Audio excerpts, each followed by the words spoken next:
Okay. Welcome to Anna Ed Talks, presented by Aspi Nutan Academy and powered by International Baccalaureate Career Related Program, the IBCP as we call it. Our podcast is a platform for all the great thinkers, dare doers, building legacies and lasting goals. Today, we debut our podcast with a celebrated wordsmith, a lauded novelist, and a Jigra famed screenplay writer, Mr. Debashish Irengbam. What a pleasure to have you, sir, with us today for our debut podcast. I mean, nothing could have been better than this. And it's a dream come true, honestly, because I'm a diehard fan.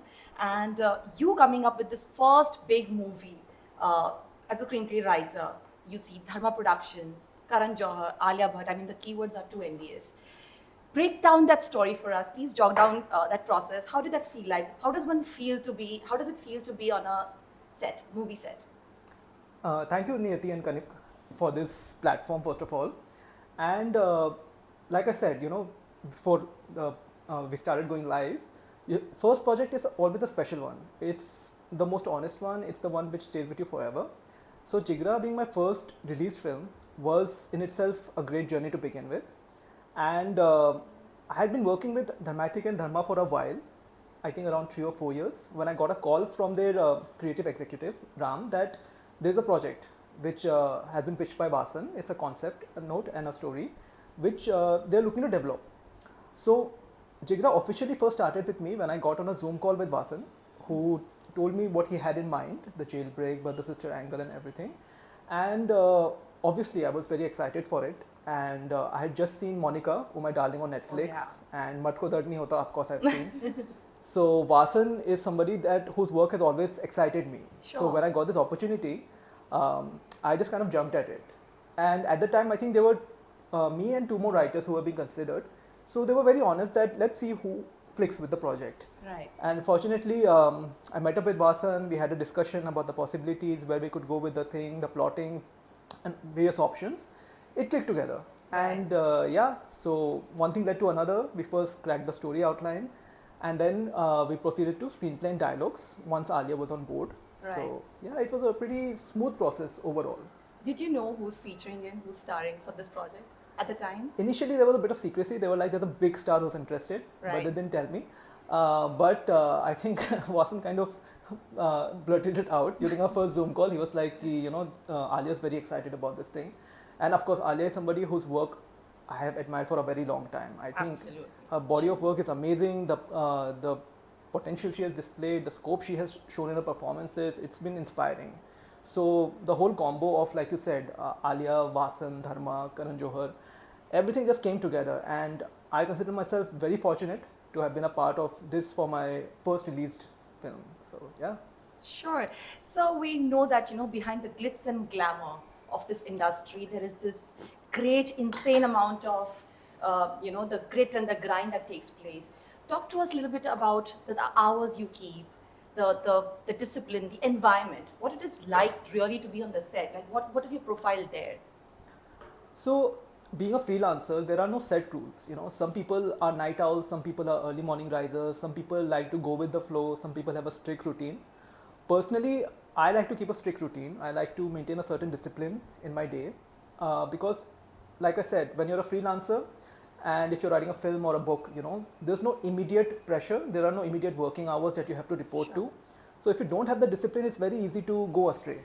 Yeah. And so that self-monitoring, it has to come from within, and that is how you show your respect for your art, your craft. Right. And of course, the commitment you have made to the producers, the publishers. So for me, that's a very vital part of the process. And so I like to stick to a particular timetable, and I make sure that I don't overload myself with commitments. Like every commitment that I make, I have to do justice to it. You're right. So you just schedule it. Yeah. For I sure. think Sir mentioned it behind the scenes that he comes from the army background. You want to talk a little bit about your dad? Yeah. So my father, who's now retired, he was an army officer, and because of that, we used to travel to a lot of cities and states across North India mostly. So for instance, I was born in Assam, then we went to Punjab, where my brother was born, then we have been to Kashmir, Agra, Rajasthan, Delhi, Pune. Wow, that's like... Yeah, so it's been, so because of that, I had an exposure to a lot of cities, cultures across India. And yeah, the love for storytelling was always there. So wherever we went, I would always make sure to find a bookstore that I could get my novels from or my comics from when I was a kid. Right. And fortunately, my family also really supported me in that. Sure. So even when the time came to choose my passion, regardless of my background and everything, my parents were like, you should just go for what you want to do. Right. And that's where writing came into my life. Lovely. So, looking at the Jigra plot, you see Alia's character. She literally legit moves mountains and crosses any lengths to save her brother. My question is, the relationships now are very volatile. We see siblings; they turn hostile after certain years. And you've made a whole movie around sibling. I think after a longest time, Bollywood has given us a really solid sibling story. Talk to us a little bit about what's your take on this? So I'm an older sibling myself, and whoever has seen the film, amongst my friends or people who personally know me, they have told me that especially if you're a sibling, you can really relate to the whole core message and the emotions of the film, right? So for me, the bond between the siblings, it comes from a personal space because Right. it's something I'm familiar with. So while there are subjects which were unfamiliar to me, but which I somehow found a core connection through the the feelings and the emotions and the message, this one was very easy for me to relate to, because once Sure. you put yourself in the shoes of your protagonist Yes. and you're like, what would you do, Right. and what extreme would you go through? Right. The answers become very clear, Sure. and I think that's what resonated with the people who connected with the film. Yes, when I was watching the film, I was so emotionally connected because I have a younger brother as well. And I feel like all older siblings can relate to it when I say that elder siblings are like second parents. So true. So it was so heartwarming to watch. That iconic dialogue, "तुम मेरी protection में है." हाँ, तू मेरा भाई है और तू मेरी protection में है. Yeah. I mean, that hit me home, like I'm also strangely, incidentally, an older sibling. And, we get very territorial with our relationships with a younger sibling. And like you mentioned, we become very protective. So, yeah, that really came across in a very finer taste. So, my next question to you, sir, is that you mentioned that while your growing up days, the choices in terms of education were very limited. And you chose to take up writing. Tell us something about that phase of your life. So the writing bug bit me when I was around 13 or 14, and at that time I was in Kota, Rajasthan, and even today it's known for the engineering and medical coaching hubs Right. of the country and everything. Right. And at that time there was a huge fervor. So just to give you a perspective, there was a coaching class, big one, which would help the students clear the entrance for IITs. But then it became so competitive that coaching class also started holding entrance exams. So then there was a smaller coaching class to clear the entrance of this coaching class to get into IIT. So that was the level of Yeah. passion which people showed for it. Correct. Yeah. And I couldn't relate to it because it was not my passion, I would say. Sure. I mean, if engineering is your passion, great, go all for it. Right. I have full respect for that. Got it. But my only thing was that at that time, I didn't have an option. So I had to choose PCM, and I consider myself extremely fortunate. First of all, that I got this revelation in time that Right. what I want to do with my life, what my calling is. And secondly, that my family supported me. So at that time also there was a pressure that why wouldn't he do engineering? If he's decent in studies, if he's getting decent grades, Yeah. why would you go for anything else which is Right. unexplored and unstable? Sure. Yeah. So, but yeah, like kudos to my parents who didn't give in to societal pressure and supported me. And yeah, I think that's where the stepping stone was laid. Right. So we also live in the age of attention economy, where attention is the most valuable asset, and also there's something called as attention fatigue, where the attention span has reduced to 10 seconds. You are 30 almost like 30 at max. It's 30 seconds at max, right? And you're almost like a product on social media. If you're not good enough, then you're just scrolled or probably trolled. Yeah. I mean, right? So somehow I find your books do the reverse. You're like an unconventional Indian contemporary writer, and the way you write, especially Mimia Multiple, Jeevan Raikar becomes the most integral part of my life for the next 24 hours. Thank you. I mean, the way he writes. Talk to us a little bit about your narrative arc. Like, how do you keep up with the twists and turns and the rise and the fall and the tension? So obviously there is the classical structure of storytelling, where you have your protagonist, you have the opening image, setup, catalyst, and everything. But throughout it all, I believe it was Margaret Atwood who gave this quote that just keep me engaged, Right. Yeah. keep me hooked to the story. Everything else is secondary. You might not have fulfilled all the technical rules of storytelling.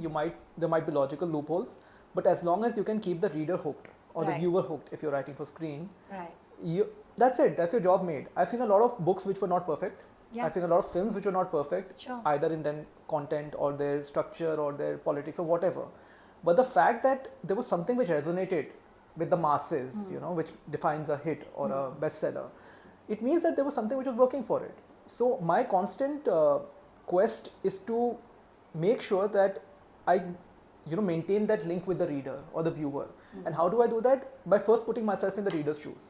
So as a writer, you have to put yourself in your protagonist's shoes, and then you have to put yourself also in the reader's shoes and the viewer's shoes. True. Because it's very easy to get Dual perspective. yeah, so you don't get too indulgent, but at the same time you're also honest to what you want to convey Right. through your story. Right. Right.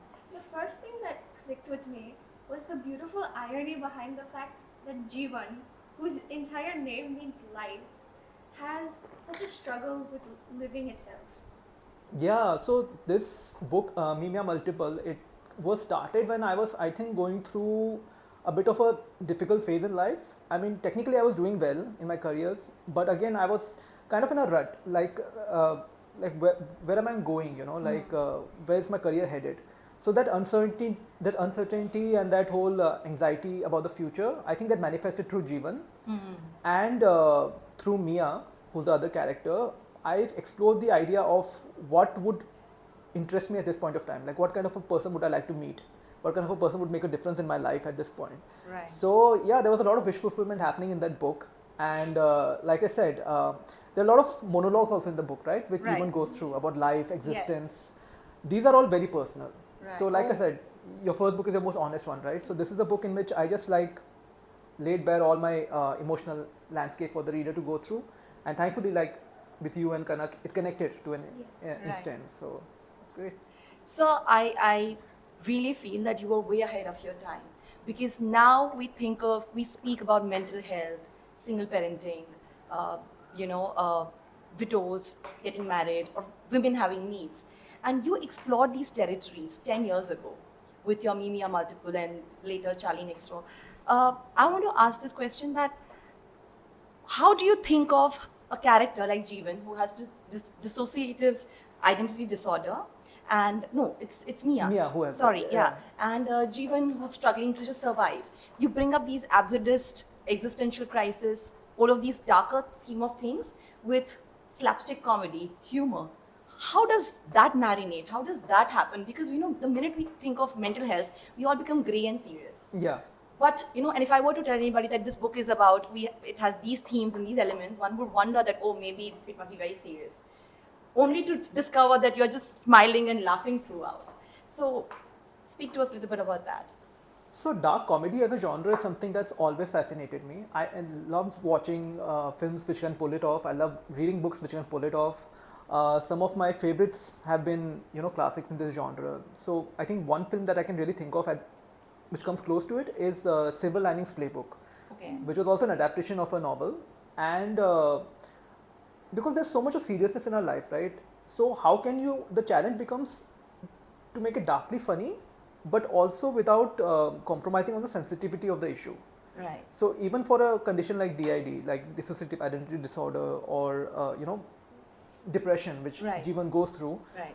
there's a balance involved. Right. You want to keep the reader entertained, you want to keep the viewer entertained, but at the same time you also don't want it to go into the territory of disrespecting Yes. that zone. It's a very sensitive issue. It should be dealt with Absolutely. sensitively. Yes. Yeah. So that has always been my challenge to Yeah. maintain that balance, because if you go too much into the realism Right. and compromise on the entertainment, Yes. then also you lose the readers and the viewers. Sure. So how do you convey something that you want to tell the audience about a sensitive issue while keeping it entertaining and balanced? Something that you've done it skillfully. The balance is so beautifully written. Sometimes you're just like, oh, I'm laughing when this is such a serious issue, and it's so wonderfully done. Yeah. Yeah, thank Yeah. you so You want to take up the next question, Kanya? Oh, yes, sure. You've written for iconic shows like Adalat, Ahad, Dil Dosti, and Dance, and I know that the TV industry has grueling hours. So, how did you keep up with the deadlines? So deadlines in TV are no joke. Basically, that you have to deliver on deadline or the episode doesn't get shot. So there is no second chances that, oh, it's okay, take another day, or something. So that really helped me with the idea of discipline when it comes to deadlines and commitments. And also, when you're writing for television, you first write a draft, right? But then it also has to be approved. So it has to be approved by the producer, then it has to be approved by the network. So it also gives you a good idea of how to deal with feedback and how to incorporate it. So yeah, that was there. And mostly the shows I worked with were weekend crime thrillers. So every episode was a new story in a way. So even in investigative zone like Adalat or Arjun or Gumrah, there would be new stories. So the challenge was to come up with something new, a new pitch completely, get it approved, and write it, do proper justice to it within a 30 or 45-minute time frame that you're given. And yeah, I think that really helped me hone my skills at a different levels. Like, So, while you were doing all of this, did you encounter any writer's block? Because obviously, tight deadlines, but sometimes it might be difficult to get the words onto the page. yeah, absolutely. And like I said, sometimes writer's block is not an option, So you just have to do your best to deliver on it. The challenge comes when you're joining a new show because every TV show comes with its own grammar, right? So Southern India will have its own format. Sure. Ahat will have its own format. So you have to first understand that zone and then go on it. And yeah, I think writer's block was not an option for me. So even if it wasn't great, I would do my best to deliver the best that I could within the time frame. And fortunately, it used to get passed, which is how the episodes were made. Yeah. Lovely. And so, you were perhaps co-writing a book. No, sorry, writing a book while writing these TV shows. Yeah. So because one defining conversation I had was with a friend, Anshul, who said that when I was first trying to find the time to write a book, I told him that I really want to write a book and I think I have an idea, but I don't know how to start. So then he just told me that you have a laptop, right? I said, yeah. So he said, you have Microsoft Word, right? I said, yeah. So he said, then what else do you need? And that was defining moment for me because I was like, yeah, you know what? Like technically, all the tools are at my What's stopping fingertips. you? Exactly. Yeah. And what's the worst that will happen? I didn't tell anyone I was writing a book, by the way, Mimia Multiple, because I didn't want any pressure expectations. And I was like, worst comes to worst, I might fail. It might turn out to be the worst book in the history of mankind, Right. Who will know? I'm the only one who knows it, right? Right. So why not give it a shot? Yeah. So my promise to myself when I started Meme Multiple was that no matter what, I'll complete the book. Right. So I would write between deadlines. Sometimes I would write a page, sometimes I would write a line, sometimes I would write 2 pages, 3 pages, whatever my time allowed, but I would write every day. And that is how slowly, Mia Multiple came into being. A pattern I've noticed is you value discipline, and that discipline just seamlessly enters into the way you write. Right. Yes. Yeah, because the best way to start writing is to start writing, And Yeah. one quote which I love is that you can't edit a blank page, like I said. So if you have something, at least there's a potential of doing it. Meme Multiple also went through a lot of rewrites. A lot of my scripts go through rewrites, feedback. It's all a part of the thing, But the fear of not being perfect, I think, is the biggest block. It's like when you want to go to the gym, The biggest challenge is to step out of the house first. Once you do, Yeah. there's no So turning true. back. So that's what I keep telling people, don't wait for the right perfect circumstance, don't wait for the perfect time, the perfect inspiration, the perfect opening line. Just start Yeah. and then see where it goes. Lovely. Yeah. So you originally hail from Manipur, if I'm not wrong, Yeah. and the state offers rich mythology and vibrant folklore. So we would love to hear about your transformative journey and how your childhood experiences shaped you into who you are today, standing tall before us right now. So unfortunately, I couldn't stay in Manipur for a long time because, like I said, my father was in the army. We used to get posted on the lot. Right. We used to go there for the summer vacations, and for me, it was a different change because in cities you have a different life. But when you go to Imphal, especially in the early 90s and all, it was a very pastoral setup. Like there was a lot of nature, and my uncle is into farming, so it was a very organic life. It still is actually to quite an extent. So I Right. still love going there just for us. It was very quiet.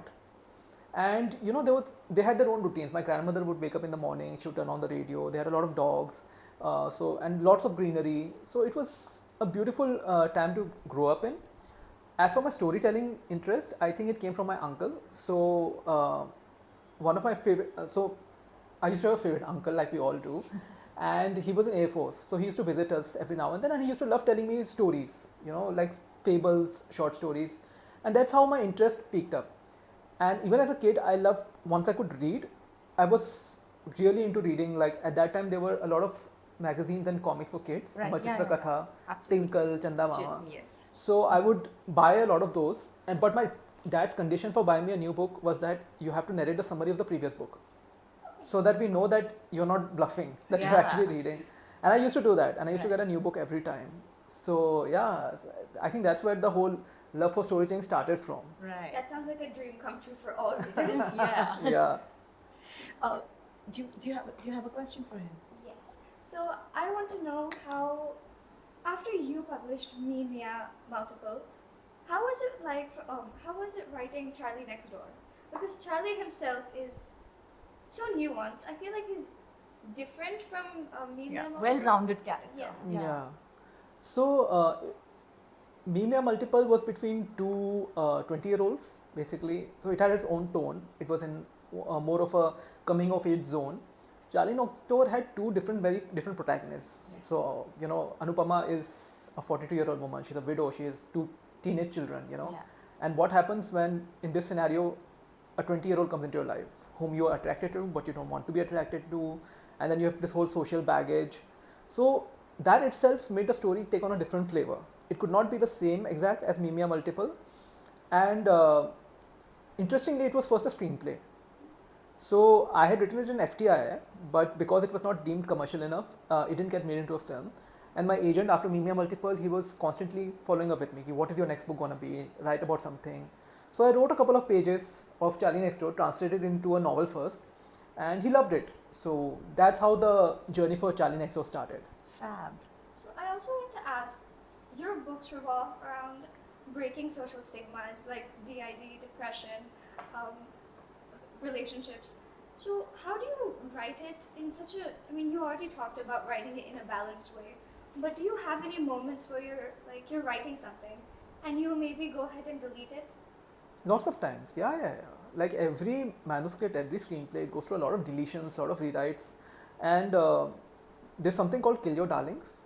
So yeah, if you want to be a committed writer, you have to have the courage to delete stuff that you find is good, but might not be good for the this particular story. Storyline. So a lot of times, even in screenplays, there are some scenes that I really love, some sequences, but sometimes either for length or for context or whatever, I have to delete them. So you can't be too attached to your own work. You need to have a certain objectivity, and that's where feedback comes in handy, like objective feedback from people you trust. Right. You need a third party to tell you that what, this thing didn't resonate with me. So that is a constant process. Right.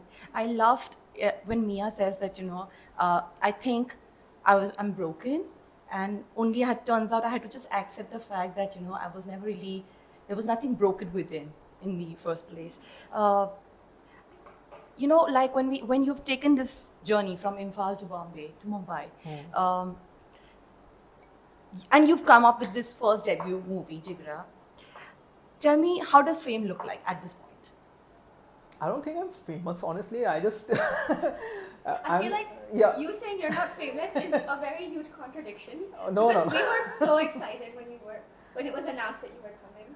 I mean, I don't know about fame, but every bit of obviously appreciation and validation that you get from strangers, it's obviously because the fact that somebody went out of their way to tell you that they liked your work, it's a different high, because obviously as artists we may be self-involved to a certain extent, and we may keep trying to say that, oh, we don't care about outside opinions and all, but it does matter. Sure. So every bit of validation, especially in a field like this one, where it's a little uncertain at times, it's a little unstable at times, every bit of positivity matters. So the appreciation that you get for your books, for your films which are out there, it just helps you go forward in this journey, one step more at a time. Have you ever met somebody, like just going about your daily life, and somebody's come up to you and said, "Hello, are you the author of these books? I've had DMs like from Niyati ma'am herself, and but there have been times when I've met somebody and they're like, "Oh yeah, my friend has your book, Mimia Multiple." Yeah. And after Jigra particularly, like people just light up. They're like, "Oh Jigra, yeah, I saw it." So that's yeah. I mean, there are times when people have said that, and yeah. Fortunately, I also have a good support system in friends, so they always spread the word around with their own friends. So yeah, that's a different thing. So, we see fame as a trophy, right? And while it feels great to receive those compliments around, tell me one thing, does one really worry about landing the next big project? Because now that you've set such a big standard for yourself, how does one stay motivated? Because the industry, as I say, it's very volatile. It's a tricky terrain. How does one keep up and stay motivated through this course of life? Mostly by remembering why you joined this field in the first place. It wasn't to, do a film with this star, or it wasn't to do a film with this banner, it wasn't to do a film of this budget, it was to tell a good story. How lovely. Yeah. So, yeah, you have to maintain that honesty with yourself. And it can be very tempting sometimes to, you know, say yes to something which you don't believe in just because the packaging around it might be very tempting. But that is when you need to, again, remember, why you came here to Mumbai. You didn't come here to be, whatever, the most popular writer or the most famous writer. You came here because you wanted to tell stories. And that's all I think about. And I'm always trying my best to be honest with whoever approaches me, that if I feel like I'm not connecting to the subject or I might not be the best fit of it, I have to have the courage to say no, even if it's, big. So that is a lesson I've learned in time. And again, one very good quote which comes to mind by somebody is that your career isn't just made out of the stuff you say yes to, it's also made out of the stuff you say no to. Wow. So yeah, so you can't say yes to everything, Yeah. and you can't keep worrying ki, oh, just because I'm a little tense, I have to take up anything which comes my way. That selectiveness and that courage you need to be in this field. Sure. I think that speaks in volume about his integrity as a character, as a person. Yeah.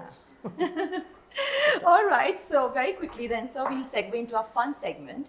I'm going to offer two options, and you will have to make prompt choices. So are we ready for it? Sure.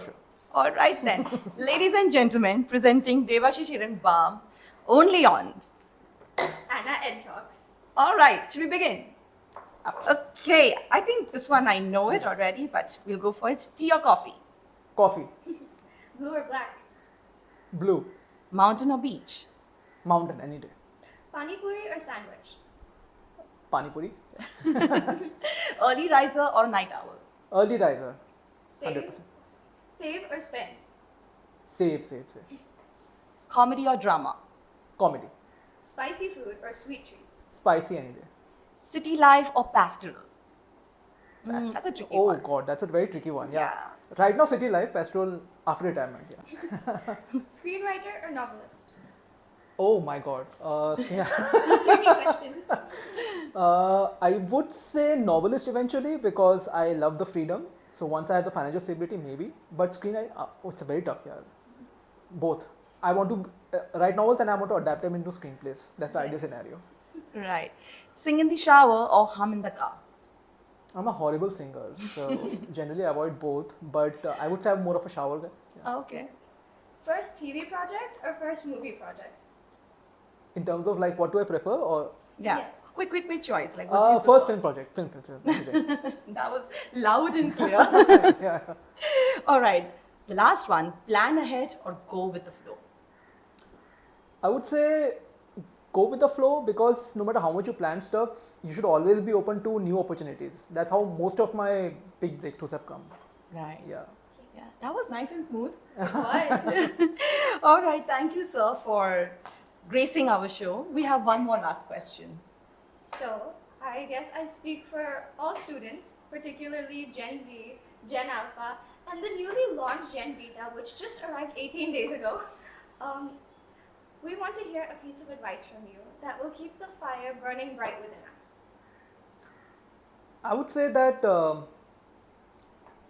see, the rules keep changing, societal rules keep changing, frameworks keep changing. The main thing is as long as in your heart you feel that it's the right path to take, just go for it, because again, like I said, in 2001 or 2002, going for a writing job seemed to be a terrible path to take. But because I had the conviction and the support. It changed my life. So never be afraid of taking risks as long as you feel it in your gut and you have the conviction to follow through. And always be honest about your work. And yeah, just go with the flow, like I said. Right. We laughed, we learned, and we loved this conversation with you, sir. This podcast was an absolute blast for us, Yes, it was like a creative party. and we are still smiling. Yes. And I still don't want it to end. Thank you so much, sir. Once Thank again. you so much. Thank you so much. It's great.